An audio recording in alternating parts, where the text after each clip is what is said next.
Raise your voice, you need voice. Yes.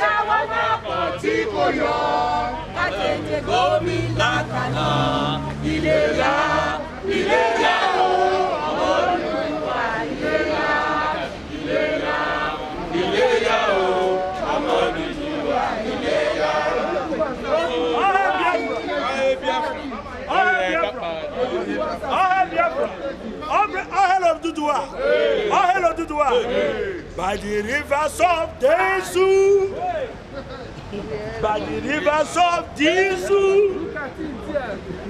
That's your voice. Can you sing a song of praise in the Zululand? No. Can you sing the song of glory in the Zululand? No. Do you want to sing the song of praise in the Zoo? No.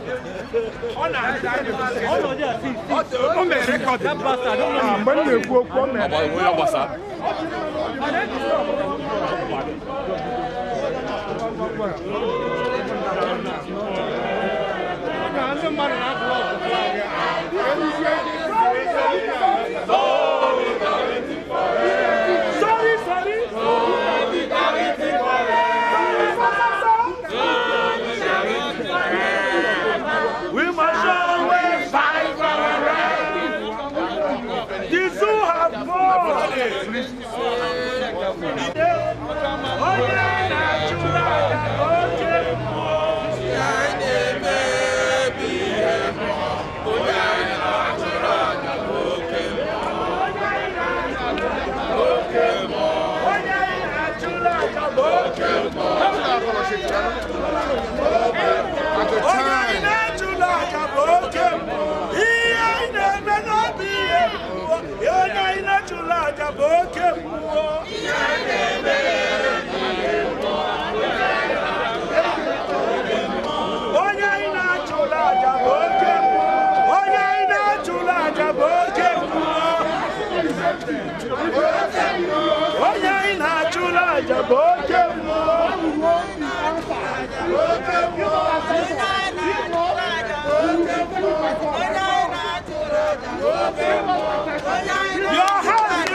Please let me inform them so that they will know. But continue filming them.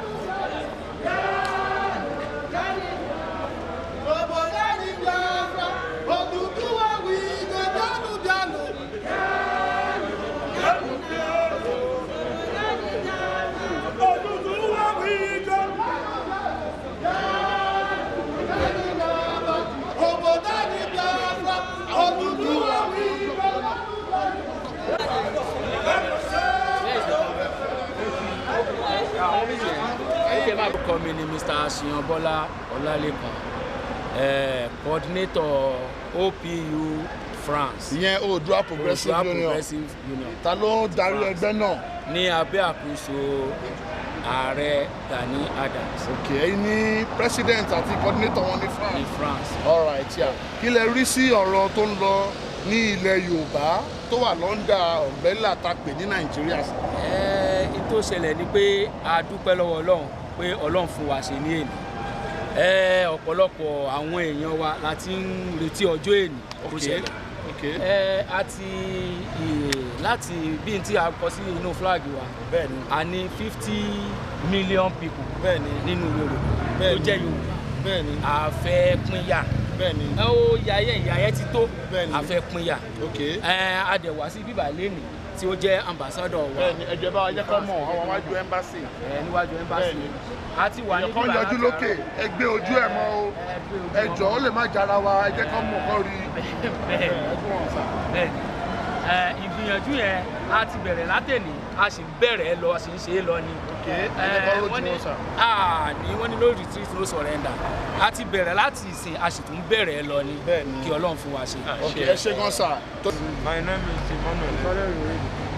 Emmanuel. Can we see your face a little bit, please? Thank you, sir. I'm the coordinator of IPOB Paris. We are asking for the Republic of Biafra and nothing more. Okay, sir. What is your name, sir? Emmanuel Eze. Okay, thank you very much, sir. Thank you. The man does not want to speak too much. The statement is direct. They are asking for self-determination. They are fed up of the entity called Nigeria. They want Nigeria to do what? To listen to them and be attentive to them before things went down the line. I will go back to my brother. The person of, I will let him introduce himself. Sir, please introduce yourself, your name and the organization you represent, sir. Well, good afternoon, but I would like to speak in my language, in my dialect, Yoruba. Toromo Oduduwa ni mí tọkàntọkàn. So ìdí pàtàkì orúkọ mi ni Alhaji Semiu. Mo represent Yoruba World Congress ní France. So mo jẹ́ bí coordinator Yoruba World Congress ní France. And ìdí pàtàkì tá a fi wà nílé. Ẹjọ́ sà, ká tó lọ síwájú sà, ta ni olùdarí ẹgbẹ́ yẹn ní gbogbo àgbáyé sà? Kò pé méjì, bàbá wa Kítóyè náà ni. Alright sir. Gbogbo aráyé mọ̀, àtọ́wọ́ dẹ̀ ń bá wa tán lead wa, gbogbo wa dẹ̀ mú wa débi. Ẹ̀yin lẹ ṣe èmi mo ṣe agbẹnusọ fún wọn bí nílùú France lénìí, èmi wá represent wọn bí. Alright sir. So bó ṣe jẹ́ ni. Alright, ẹ ṣé gan sir. Ẹ jọ̀ọ́ kí lẹ rí sí ohun tá à ń ṣe lénìí. Àwọn èèyàn bọ́ta rẹpẹtẹ ẹ jọ̀ọ́ ẹ jẹ́ kán rí wọn. Wọ́n bọ́ta rẹpẹtẹ, wọ́n jáde, wọ́n fi ṣẹ́lẹ̀, wọ́n fọ̀nàlẹ̀. Everybody lets their daily bread and daily needs to come here and agitate for the freedom of the people that are being oppressed in Nigeria. Please. Ẹ ṣé gan.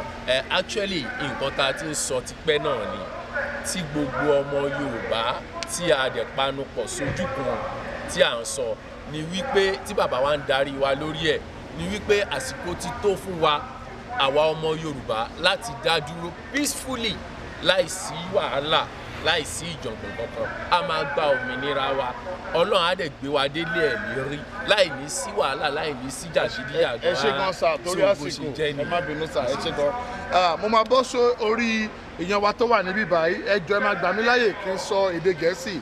My brother, please, I want you to introduce yourself and please tell us the organization you represent, sir. My name is Prophet Okabu. That's my name. And I represent IPOB, France. Please, the full minute, sir. Indigenous people of Biafra, Thank you, sir. France. And we're here today to let the zoo know that the Nigerian zoo is dead. There's nothing like one Nigeria. And we, with our brothers, ODUDUWA Nation, we decided to come together, unite as brothers, because we are asking for one thing.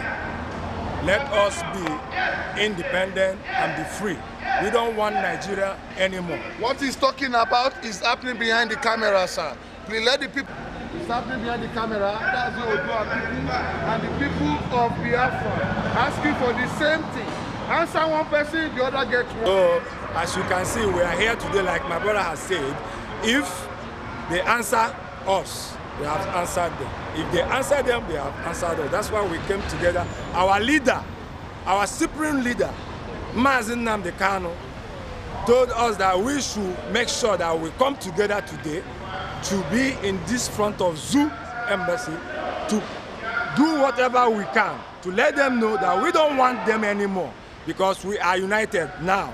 It's no more that when they are making us to be enemies, we are no more enemies. So let people know it today that we, with ODUDUWA Nation, we are one. Please, because of time, I want to round up now.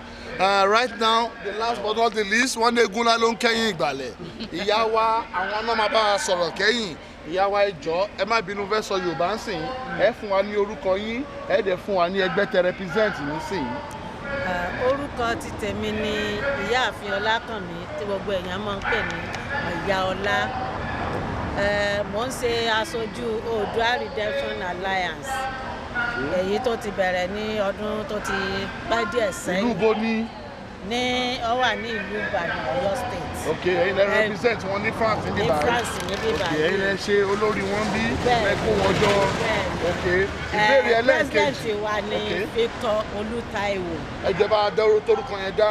Victor Olútáíwò. Victor Olútáíwò ló jẹ́ olùdarí ẹgbẹ́ Oòduà Alliance Redemption. Oòduà Alliance Redemption. Tó wà lábẹ́ àkóso Yorùbá World Congress. Ok, ìbéèrè kejì ni pé mo tó paápọ̀ lénìí October 1st tí Nàìjíríà fi ń ṣe independent 60 years anniversary.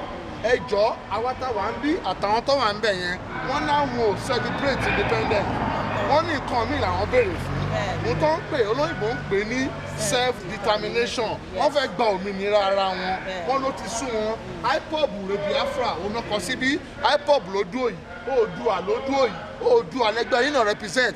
Ẹlẹ́ẹ̀fẹ́ Nàìjíríà mọ́. Ṣé lè ṣàlàyé why tẹ́ ẹ̀ fi fẹ́ mọ́ nínú ẹgbẹ́ yín?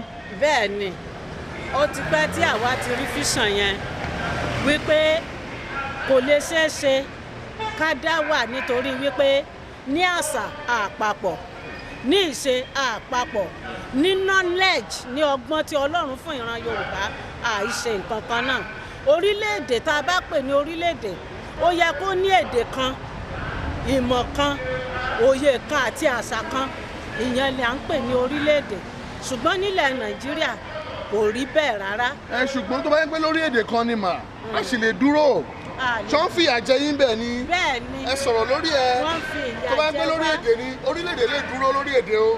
Ṣùgbọ́n tó bá yẹ pé torí kọ́ oppress a lè gbọ́. Ẹ sọ̀rọ̀ lórí kókó. Ẹ má sọ̀rọ̀ lórí èdè nìkan. Kókó èyí kí lójú yín rí nínú Nàìjíríà.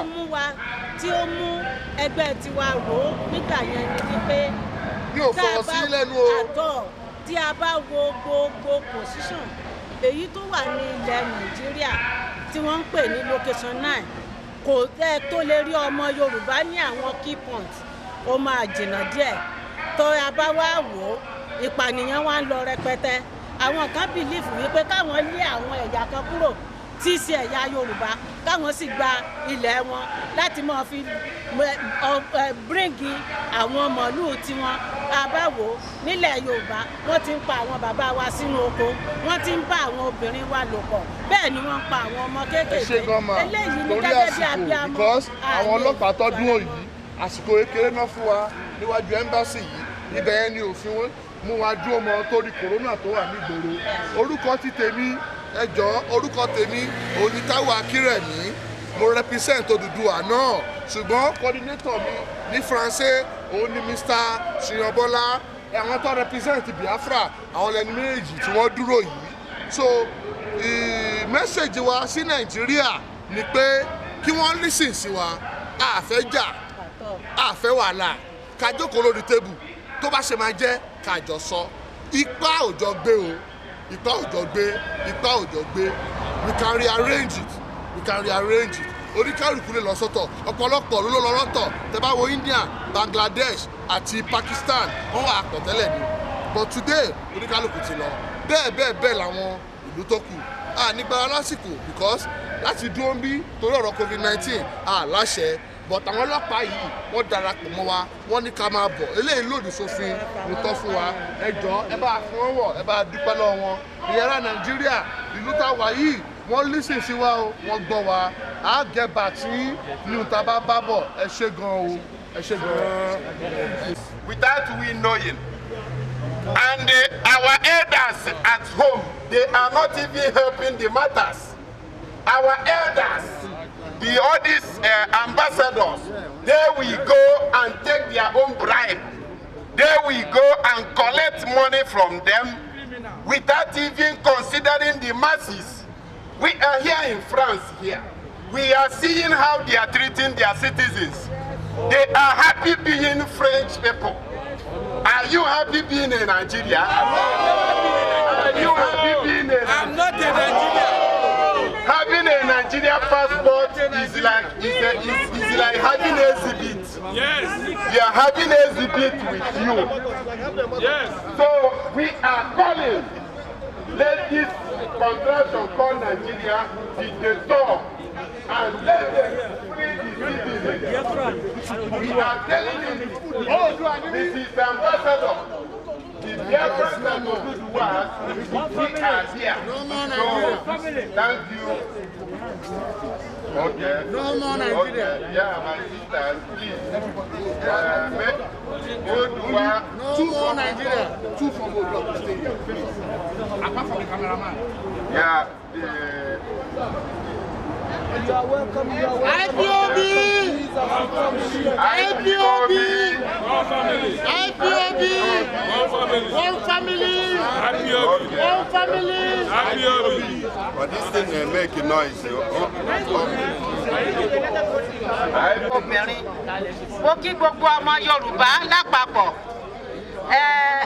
eléyìí ni ìgbà àkọ́kọ́ èyí tí Yorùbá máa jáde láti fi ẹ̀hónú wọn hàn àtọjọ́ tó ti pẹ́ ni àwọn bàbá wa ti sọ wípé kí wọ́n ṣe restructuring ṣùgbọ́n wọ́n mọ̀ pé kò lè ṣeé ṣe ìdí nìyí tá a fi wá wò wípé ṣe restructuring mọ́ o a fẹ́ dá dúró gẹ́gẹ́ bí orílẹ̀-èdè kan tá a bá wò ó ní orílẹ̀-èdè location 9 Yorùbá tó wà ń bẹ̀ minimum wa is 50 million people èyí tí a sì lè dá dúró gẹ́gẹ́ bí orílẹ̀-èdè a ti rí wípé ní àwọn orílẹ̀-èdè àwọn ẹ̀yà tó kù ní orílẹ̀-èdè Nàìjíríà location 9 wọ́n ti mú ọmọ Yorùbá gẹ́gẹ́ bí ẹrú wọ́n ti mú àwọn ọmọ Ìgbò gẹ́gẹ́ bí ẹrú Biafra láti wá tí gbogbo wa ṣe jáde lónìí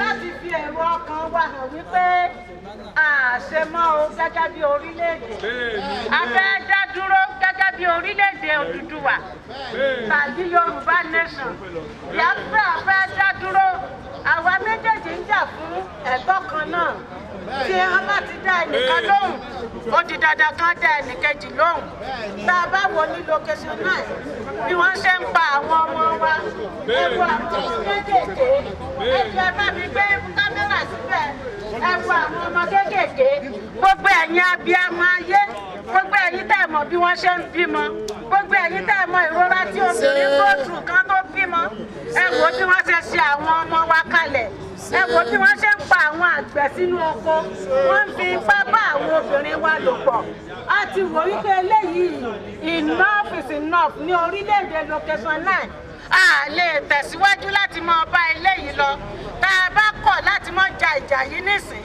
mo ń sọ fún gbogbo wa wípé a sún ọjọ́ ogun síwájú ni nítorí náà gbogbo ọmọ Yorùbá ní gbogbo àgbáyé èyí tá a ti jáde lónìí a ṣẹ̀ṣẹ̀ bẹ̀rẹ̀ ni o ẹ jẹ́ ká tẹ̀síwájú ká ja ìjà yìí ká lè fi ìrọ̀rùn sílẹ̀ fún àwọn ògo wẹrẹ tí ń bọ̀ lẹ́yìn wa àti fún àwọn ìran tí ń bọ̀ ẹ jẹ́ ká sún okùn ṣòkòtò wa Yorùbá kì í ṣe ojo a kàn jẹ́ ọmọlúàbí ni a kàn jẹ́ ẹnìkan tí ó jẹ́ wípé kò sí nǹkan tí ó kì í gbà mọ́ra ṣùgbọ́n nísìn ó ti tó gẹ́ Yorùbá sọ wípé tí a bá sún tá a bá léni tá a bá bá ní ìṣe là á dẹ̀yìn ó yẹ kí location náà ó dẹ̀yìn lẹ́yìn Yorùbá o àwa ṣe tá a fẹ́ dá dúró enough is enough máa tún kọ orin yìí lẹ́ẹ̀kan sí orílẹ̀-èdè mi á dúró torí ìyà yìí ti pọ̀ jù Odùduwà Republic á dúró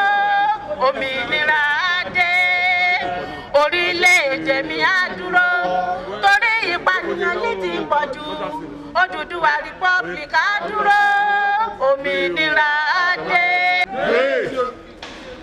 Great Yoruba nation. Yes. Great Yoruba nation. Yes.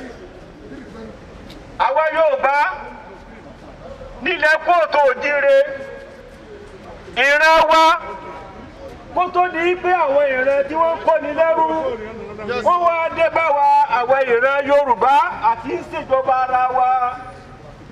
Àmọ́ ó jọni lójú àwọn ìran àjèjì wọ́n wọlé tì wá wọ́n gba gbogbo ilẹ̀ wa gbogbo ilẹ̀ dúkìá wa wọ́n ní kí gbogbo ọmọ onílé tó ti láṣọ lára wọ́n ní ká máa wọṣọ àkísà kiri wọ́n ní kí gbogbo ọmọ tó ń tọmọ wọ́n ní kí gbogbo ọmọ alápàtà wọ́n ní pé kí wọ́n máa jẹ egungun ìyẹn lọ́wọ́ kọ́ wọ́n lóminú a ní pé àwọn ò lè faramọ́ gbogbo ìrẹ́jẹ tí wọ́n fi ń jẹ wá nílé wa nítorí pé ìran Yorùbá a kì í ṣe ìran tí wọ́n ń kó lẹ́rú ìgbà tí ìjọba ìlú Gẹ̀ẹ́sì tí wọ́n dé ọ̀dọ̀ wa wọ́n ti dé bá wa báwọn tí sì ń ṣèjọba ara wa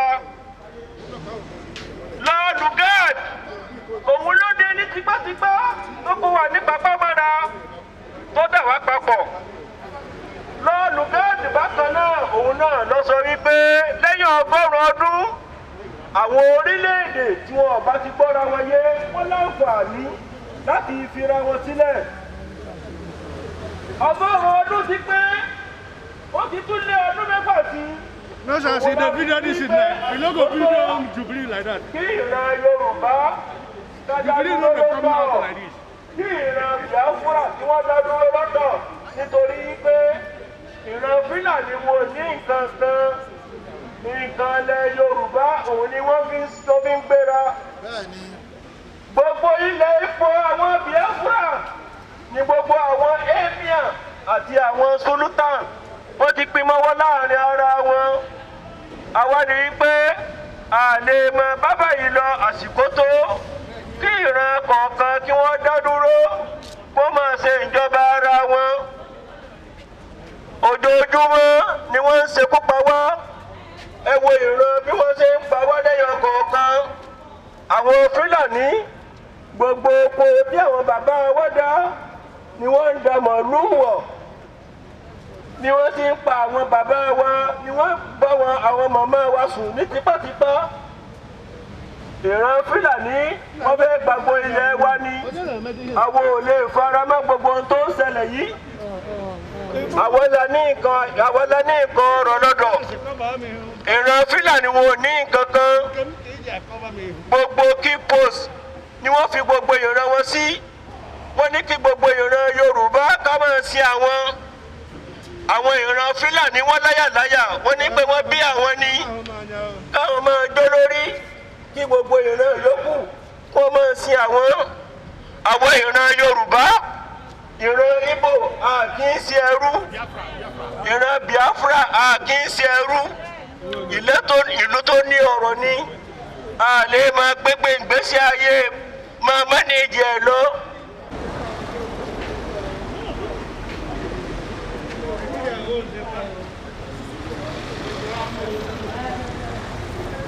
Oòduà ni mí.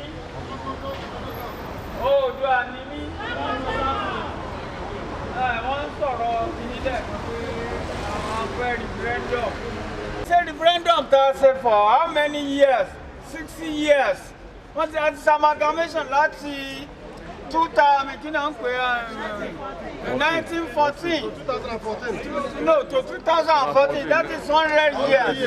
A lè pín tó bá yẹ ká pín eléyìí ti sú wa gbàtà àwọn section kan morande ní gbogbo wọn àwọn mọ́là àwọn ló control everything tí wọ́n bá ti sọ ni wọ́n láwọn kàbá wèrè wo kàbá wèrè àwọn ló ń ṣe ambassador àwọn ló ń ṣe gbogbo nǹkan gbogbo parastatals àwọn ló wà ń bẹ̀ ìyẹn ò wá okay now bó dé custom mọ́là ló wà ń bẹ̀ bó dé ọlọ́pàá bó dé air force gbogbo di parastatals àwọn ló wà ń bẹ̀ àwọn náà àwọn Yorùbá kan àwọn náà máa sọ pé ẹnu wa òkò sẹ́nu wa òkò báyìí sẹ́nu wa ò bá kò kí la wá ṣe ń bíbà ilé tó a ti wá jìnnà sí bíbà yìí àti wá bí ẹlẹ́nu wa òkò mo ní kọ́ ìwà tó bá mọ̀ pé òní ṣe mọ́ ṣe ó lè ní 50% to get a nation 50% of population la need láti get a country tó o bá ṣe ó bá lẹ́nu wa kò jókòó ní ẹ̀gbà tó wà bí àwa bí àbá wa. But everybody ò lè jókòó lé náà tá ló fẹ́ wá bí bàtà everybody bá jókòó lé. Ẹnu wa kò jọ ó kò all over the world lọ sí London, lọ sí America, lọ sí gbogbo ẹ̀. Ẹlòmíì tó bá so creative platform fúnra rẹ̀ ó lè sọ̀rọ̀ ẹlẹ́nu yóò kò tí ò bá tó bá tó fẹ́ kó nǹkan ṣé ká kú síbẹ̀ ni ìwọ gan ló sick ìwọ gan ló sick tó gbádùn tí ìwọ ló ní problem ìwọ tó lẹ́nu wà ìwọ gan ló ní problem wọ́n fọ wọ́n ní Yorùbá lójó àwọn kan ló ń wọgbó tí wọ́n sì wọ́n ti dìgbìlẹ̀ àwọn wọ́n ń wọgbó wọ́n ń panú àwọn Fúlàní bẹ́ẹ̀ bá débẹ̀ yẹn àwọn kan máa wọ ẹ̀gẹ́ ẹlẹ́gẹ̀ẹ́ wọ́n máa rí máa ẹ̀gẹ́ ẹ̀gẹ́ tó sẹ́yìn lẹ́gbẹ̀ẹ́ Let me call the Biafra guy first. Only Nigeria will break. Only we are too weak to break. We are not too weak to break. Only torí pé poverty wọ́n ti dé sí wa. Gbogbo èèyàn náà ti sọ́dọ̀ lòsì tán. Ọlọ́ graduate tó ń sọ̀kadà. Graduate tó ń sọ̀kadà. Oní tòmátò aláta ẹni tó kàwé wọ́n kàn sọ gbogbo èèyàn tó lòsì kalẹ̀. Wọ́n wá ní àti too weak to break. A máa break. Ṣé ní break? Tábà break ṣé ká wá kú fóògùn ẹ̀rí? Wọ́n ní àní sùúrù tábà tó fẹ́ ní sùúrù kọ́ after 60 years. Ṣé báyìí la ṣe máa ní sùúrù? 60 years tẹ́lẹ̀ wọ́n bẹ́ẹ̀ lòmíì sínú ìṣẹ̀lẹ̀ ìranù ẹni. Wọ́n sì dàgbà sínú ìranù. Àwọn tí ẹ̀sìn bá díẹ̀ díẹ̀ àwọn kò bá nǹkan kan. Wèrè up nepa lẹ́lòmíì wà títí dé. Láti jọ́jà ti bí up nepa. Òrí náà rí láyé ẹ̀ sáwọn tí ẹ̀ rí. Àwọn ẹlòmíì fún ìfọ́ọ̀mù sanwó àwọn àbí sanwó. Ẹlòmíì ò rí rárá.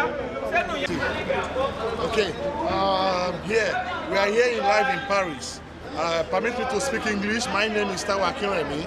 I'm from Nigeria, but I am on the self-determination for the emancipation of ODUDUWA nation. But we are here together in Paris in front of the Nigerian embassy, trying to manifestate our grievance towards the oppression of Nigeria.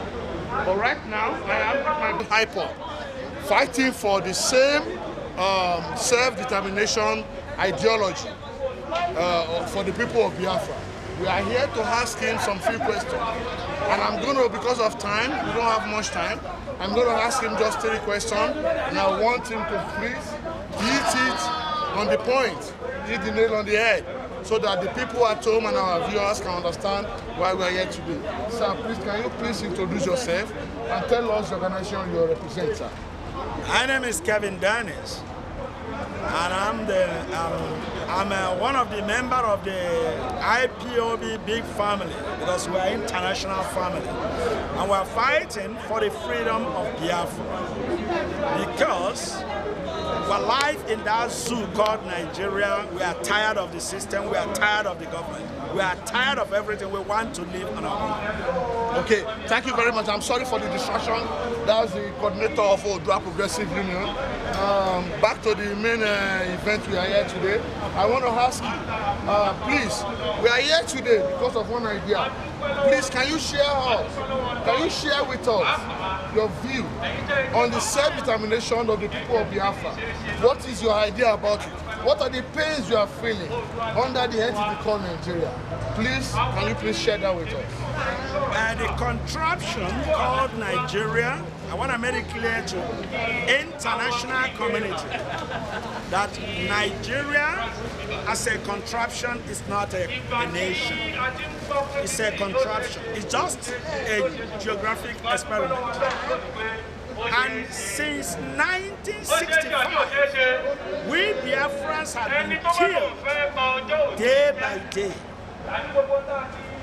During 67 to 70, Biafrans lost 5 million souls, 3 million adults and 2 million children under starvation, under what they tag Biafran war. But it's a you have right to speak your dialect too. Thank you. So that they can understand you very well.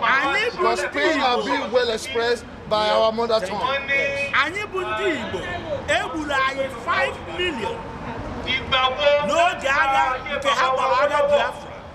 Mana ya kpọrọ ya genocide against Biafrans. n'ime agha egburu ọtụtụ ndị Igbo ụmụaka 2 million ka ejidere ndụ ha naanị eyi n'ihi agụụ nakwa shọkọ. Ọ bụrụ na ị na-ahụ ebe ọbụla edebere foto ihe onyonyo eji egosi inyere Afrịka aka mara amara na ụmụaka ị na-ahụ na foto anwa bụ ndị Igbo bụ ndị Biafra egburu n'oge Naijiria na Britain bụ ndị na-akwado ha nyere ha aka ịhụ na egburu ndị ugbu a ogbugbu anwa kemgbe 1970 ka na-agakwa n'iru ruo ugbu a. Anyị na-ekwu nke egburu n'Ọnịcha, anyị na-ekwu nke egburu n'Enugu, anyị na-ekwu nke egburu n'Aba, anyị na-ekwu nke egburu na Kano, anyị na-ekwu nke egburu na Kaduna, anyị na-ekwu nke egburu na Benue ka na-egbukwaruo taa. Anyị nwabụ ụmụ Biafra, IPOB, we take it upon ourselves to say enough is enough. Enough is enough. Enough is enough. Nigeria is an altar of slaughter. There is nothing like country called Nigeria. Nigeria never exists. ODUDUWA is older than Nigeria. Biafrans are older than Nigeria. Britain should leave us alone. Let us live the way we are before they came. That is what we want. We are tired of the zoo called Nigeria. Our parents are being killed. Our sisters are being raped. For what? For just no cause. Sir, to save our time, sir, I understand that the viewers at home and everywhere in the world, they understand your plight, they understand your submission. And please, the last question, sir. What advice do you have for, I will still maintain, the Nigerians in diaspora? One, the IPOB in diaspora and the ODUDUWAs in diaspora. What advice do you have for them pertaining to the rally and the idea of self-determination? Thank you very much.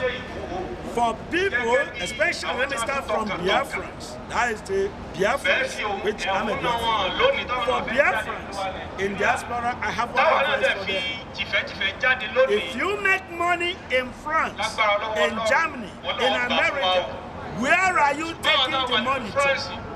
When the Fulani have killed your mother and killed your people and take over your home, which means you don't have hope.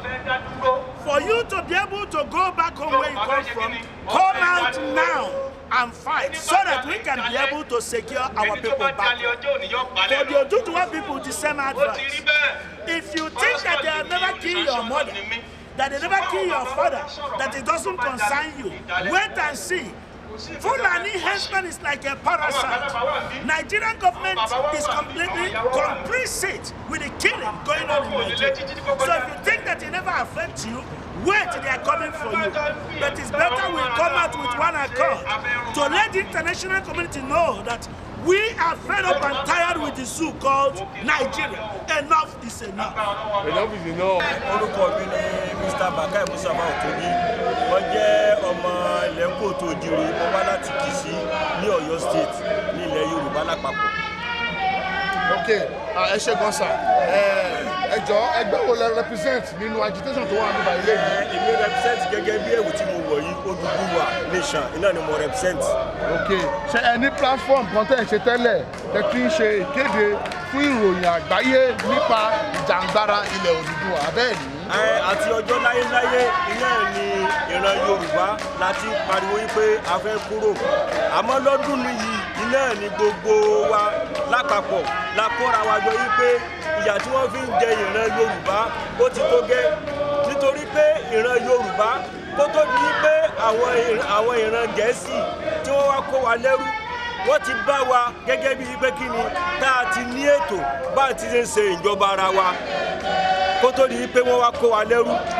Ìgbà tí Lọ́lùgádì dé tó so gbogbo àwọn orílẹ̀-èdè Yorùbá, orílẹ̀-èdè Biafra àti àwọn Àrẹwà tó sì wá papọ̀ ní 1914. Lọ́lùgádì òun náà ló gbé ètò kalẹ̀ yìí pé àwọn ìran tí wọ́n bá ń bára wọn gbé tí ò bá sí àlàáfíà láàrin wọn lẹ́yìn 100 ọdún kan wọ́n lè pínyà. 100 ọdún kan ó ti pé ó wá títí lé ní ọdún sà. Mo fẹ́ kọ́ mi síbẹ̀ yẹn sà ká má bàa gbà wá lásìkò. Nísìnyí tí bá gbọ́ yíyé ẹ̀ ń jàjàngbara torí wípé ìlú táwa ní abẹ́ ẹ̀ tó jẹ́ Nàìjíríà táwa jẹ́lẹ̀ ọmọ kóòtù òjire a believe pé ń ṣe náà fara ni wá tó bá wá fún wa ní jàǹgbara yẹn ọ̀bí tó bá tì fún wa nísìnyí bá ṣe ń jàǹgbara yẹn kí ni ẹ̀yin rò ní ìmọ̀ràn sí àwọn olórí wa ní ilẹ̀ Yorùbá ní ilé àti ní òkè òkun kí ni ìmọ̀ràn tẹ́fẹ́ gbà wọ́n. Èmi fẹ́ kí gbogbo ọmọ Yorùbá nílé lóko ká fi ọkàn balẹ̀ ṣé ẹ rí ohun téèyàn fi ń ṣe ìlú ohun tí máa ń gbé orílẹ̀-èdè ga ohun tó máa ń gbé ìran ga ohun náà ni ilẹ̀ ṣe pàtàkì orí ilẹ̀ tí àwa Yorùbá wà ó jẹ́ ilẹ̀ tó jẹ́ pé kí ni ilẹ̀ àlùmọ́nì ni tí a bá ju nǹkan sílẹ̀ ata tá a bá ju ata sílẹ̀ báyìí láàrin ijọ́ mẹ́ta yóò hù ilẹ̀ wa dáa fún kí ni gbogbo nǹkan ọ̀gbìn láyé tó bá jẹ́ pé a ní ẹja la fẹ́ máa sìn ilẹ̀ wa dáa fún ẹja ṣe understand tó bá sì jẹ́ pé nǹkan míì náà la fẹ́ máa ṣe gbogbo ohun tí ń jẹ́ ètò ọ̀gbìn láyé ilẹ̀ wa dáa fún èyí tó wá tún jẹ́ pàpàpàrọ̀ olórí òun náà ní pé kí ni Ọlọ́run fún wa ní omi. kálẹ̀ káṣẹ̀ ńlẹ̀ sà tọwọ́ tọmọ mo fi di lẹ́nu mo understand pé àwọn tó wà lé ń gbọ́ yín yékéyéké àwọn atádà wà yín ìbàyín náà ọ̀rọ̀ yín yé wa ṣùgbọ́n káfíńká ètò ńlẹ̀ fẹ́ bè lọ́wọ́ yín ohun tí à ń ṣe bí lẹ́nu ayé ń ṣe níṣe ti ọmọ Oòduà bẹ́ẹ̀ náà là ń ṣe níṣe ti àwọn ará Biafra ó ti hàn wípé àti Biafra tó Oòduà ìfọkànlọ́ là ń jà fún ilẹ̀ Nàìjíríà kí lẹ́yìn rí sí bá ṣe fọwọ́ pọ̀ lẹ́nu yìí ṣé ohun tó dáa ni àbí kó ní kálukú ṣe tiẹ̀ lọ́tọ̀ọ̀tọ̀. sẹ́ẹ̀rì níbi tó wà yìí kí ìran Yorùbá kí wọ́n dá dúró gẹ́gẹ́ bí orílẹ̀-èdè kí wọ́n dẹ̀ máa mójútó nǹkan tí wọ́n ní kí wọ́n máa tọ́jú àwọn ìran wọn bákan náà àwọn Biafra náà káwọn náà kí wọ́n dá dúró kí wọ́n máa mójútó nǹkan wọn kódà gan àwọn middle belt. mi ò yẹ yín dáadáa ṣé bá ṣe jọ ṣe pọ̀ lẹ́nu ṣé ohun tó dáa ni àbí ká máa ṣe lọ́tọ̀ọ̀tọ̀. ohun tó dáa ni torí pé kí ni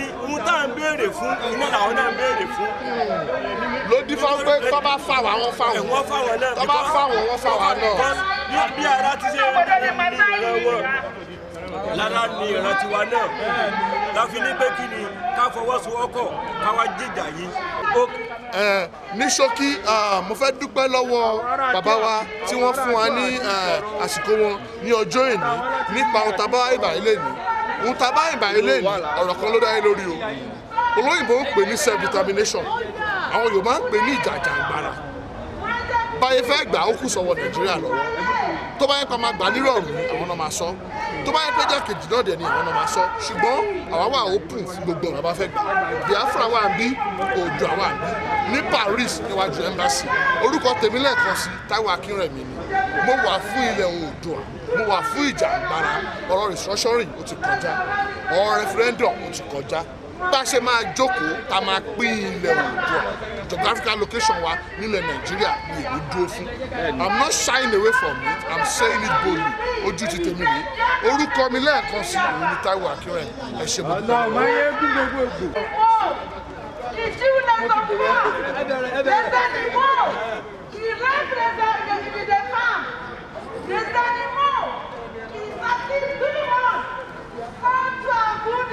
Anybody else?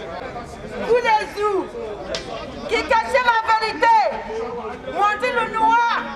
Quand vous voulez vivre en noir, vous vivez en noir.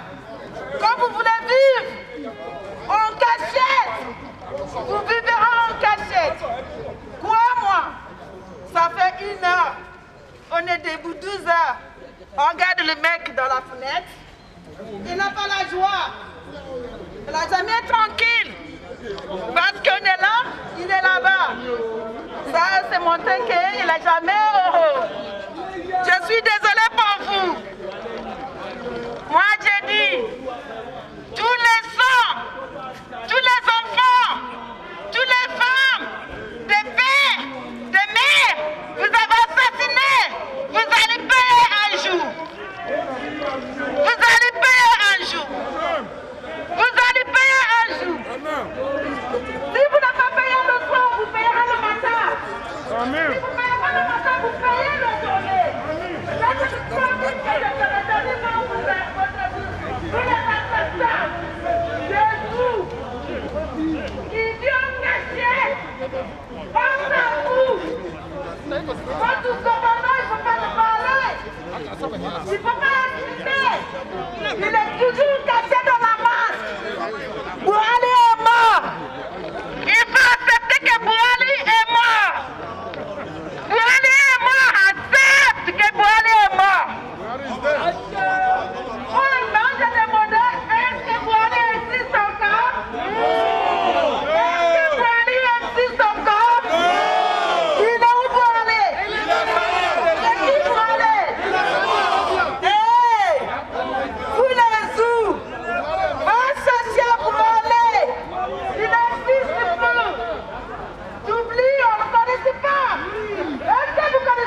No Nigerian embassy. You went why you?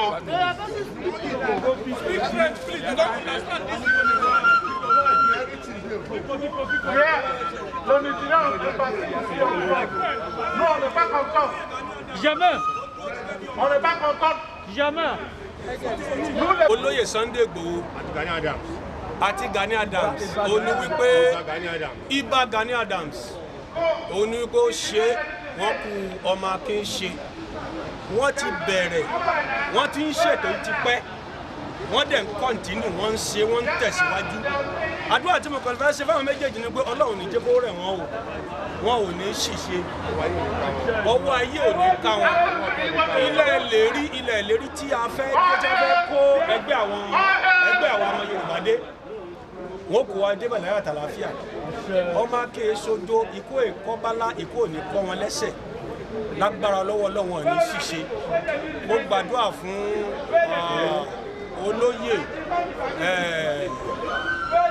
olóyè akọni Sunday Igboho ìjọ kẹlẹ ní àti wọn pàdé ní Dubai rí a pàdé ní gold soup wọn pè bẹ́ẹ̀ ní gold soup ibi tí wọn ti ń ta gold wọ́ọ́rọ́wọ́ ni wọ́n máa ń lọ wọn èyí ṣe oníwàálé èèyàn ọ̀rẹ́ mi tún ni wọ́n brọ́dà mi ni wọ́n ní jagun ní gbági tuntun níbàdàn wọ́n lè má mọ̀ mí ṣùgbọ́n mi mọ̀ wọ́n ṣùgbọ́n àdúrà tí mo ṣe fún wọn ni pé ọwọ́ ayé ò ní ká wọn France lèmi wà iwájú Nigeria embassy mo wà ní France báyìí mo ń fi Tinubu ń ṣàdúrà fún wọn ọwọ́ ayé ò ní ká Sunday Igboho olóyè Sunday Igboho ọwọ́ ayé ò ní ká wọn àwọn aráàlú France ń ṣàdúrà fún Sunday Igboho wípé ọwọ́ ayé ò ní ká wọn Ìbà Gani Adams mo ráwọn náà rí ní Dubai lẹ́ẹ̀mejì àwọn ẹgbẹ́ ọmọ Yorùbá parapọ̀ nílùú Dubai a pè wọ́n lórí omi a pè wọ́n fún concert kan lórí omi àjọṣe ni olóyè Gani Adams wọ́n dẹ̀ wá wọ́n open for everybody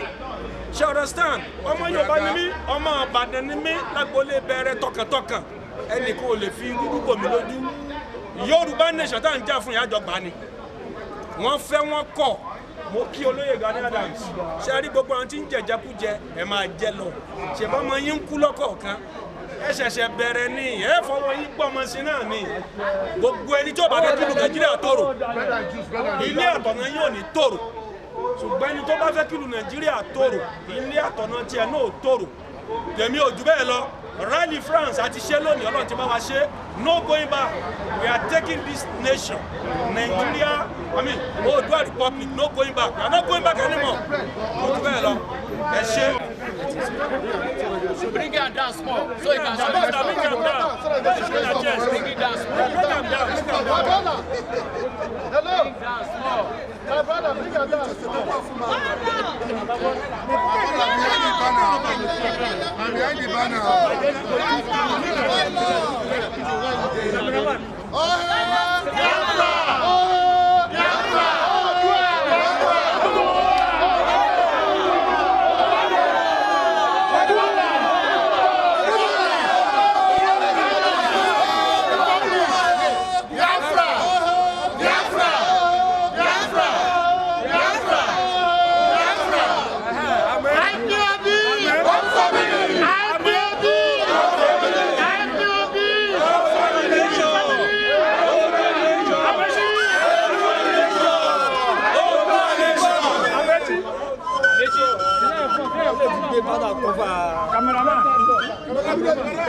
Cameraman, go take us.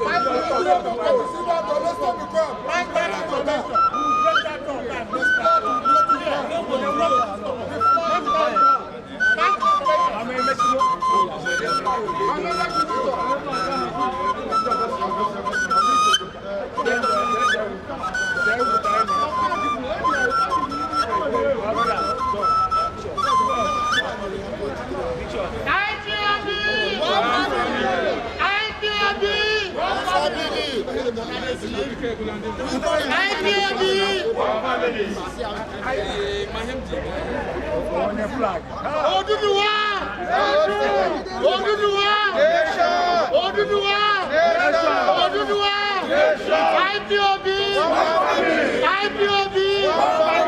IPOB!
Mommy?